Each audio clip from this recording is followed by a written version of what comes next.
सुभाष अपने ऑफिस में ईशा नाम की लड़की से प्यार करता था।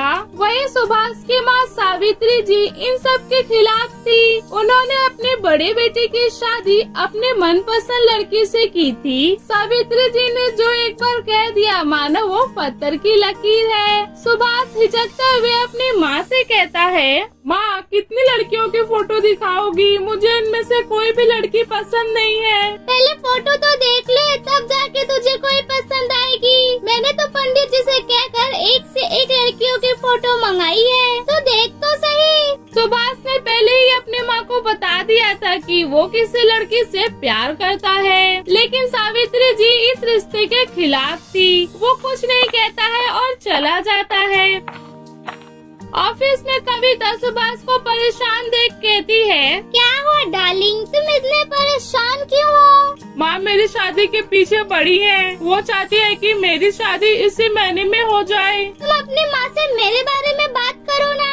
तुम्हें क्या लगता है यार कविता, मैंने माँ से हमारी शादी के बारे में बात नहीं की होगी। माँ तो सीधा कहती है किसी और लड़की से शादी किया तो मैं अपनी जान दे दूंगी। ऊपर से तुम इतनी मॉडर्न, माँ के नखरे उठा पाओगी? मैं तो परेशान हो चुका हूँ, क्या करूँ कुछ समझ में नहीं आ रहा है। तुम इतना परेशान क्यों होते हो? हमें कोई भी अलग नहीं कर सकता। हम भागकर शादी कर लेंगे, लेकिन किसी और से नहीं करेंगे। तुम सही कह रही हो, लेकिन माँ ने घर पे इस समय किसी न किसी लड़की को मेरे लिए पसंद कर लिया होगा।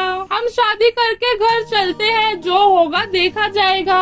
सुभाष कविता को लेके घर आ जाता है। भाभी ईशा अपने देवर को देखकर जोर से आवाज लगाते हुए कहती है, माँ जी जल्दी आइए, देखिए देवर जी अपने साथ किस लड़की को लेके आए हैं।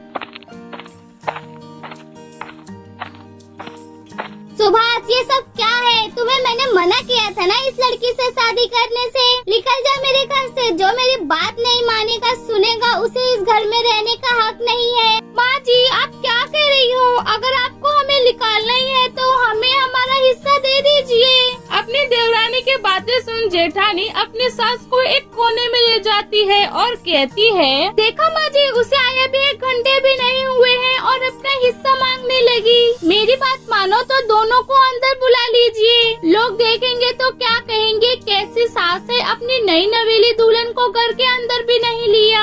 ऐसे तो हमारे परिवार की बदनामी हो जाएगी। सास को अपनी बड़ी बहू की बात सही लगती है, वो उन्हें घर में आने देती है, लेकिन उनसे कोई भी बातचीत नहीं करती।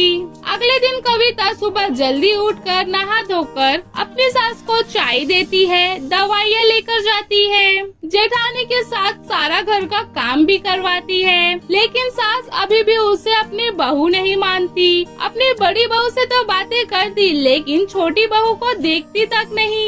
एक दिन कविता किचन में रो रही थी, तभी वहाँ ईशा आ जाती है और पूछती है, तुम क्यों रो रही हो? माँ जी ने तुम्हें कुछ कहा है क्या? वही तो परेशानी है दीदी, माँ जी मुझसे बात ही नहीं करती हैं। मैंने कितना कुछ किया उन्हें खुश करने के लिए, लेकिन वो है कि मेरी तरफ देखते तक नहीं है। मैं तो तुम्हें बहुत होशियार समझ रही थी। जो लड़की अपने पहले ही दिन ससुराल में हिस्सा मांगने लगी, वो तो माँ जी हमें घर के अंदर ले ले इसलिए कहा था।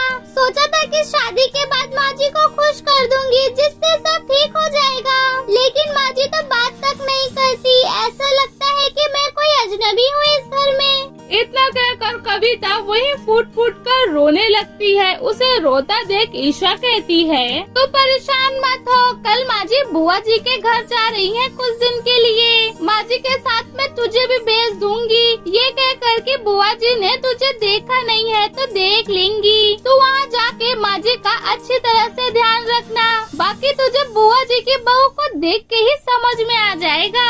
होता भी ऐसे ही है, सास बहू बुआ जी के घर चले जाती है, लेकिन बुआ जी की बहू तो उन्हें बाहर मिलने के लिए भी नहीं आती। भाभी आपकी बहू दिखाई नहीं दे रही है, वो तो अपने कमरे में आराम कर रही है। बहू जा किचन से सबके लिए चाय बना के लेके आ जा।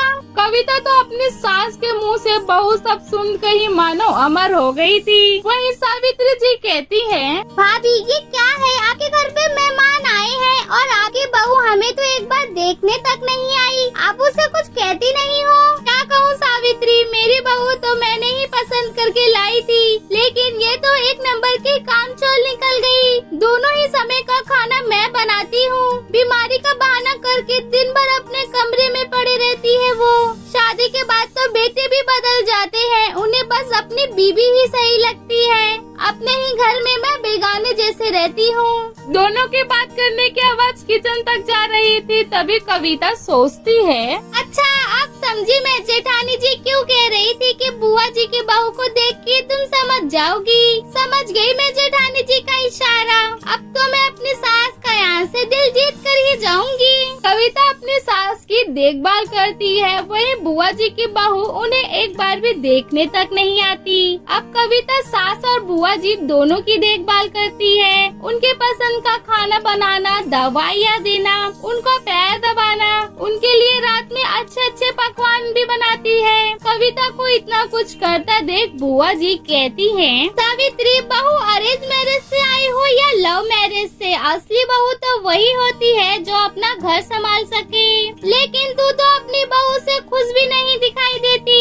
अगर मैं तेरी जगह होती तो अपने आप को खुश नसीब समझती जो इतनी अच्छी बहू मिली है। अपनी सास की देखभाल करना इस जमाने में भला कौन करता है। बुआ जी की बातें सुन सावित्री जी को अपनी गलती का एहसास हो जाता है। सास बहू अब दोनों अपने घर पे आ चुके थे, लेकिन सास इस बार बदल चुकी थी। वो अपनी बड़ी बहू और छोटी बहू में भेदभाव नहीं करती। छोटी बहू से अब वो बातचीत अच्छी तरह से करने लगती है और सब साथ में हंसी खुशी मिलकर रहने लगते हैं। Thanks for watching. अगर आपको हमारी वीडियो अच्छी लगी हो तो लाइक शेयर सब्सक्राइब।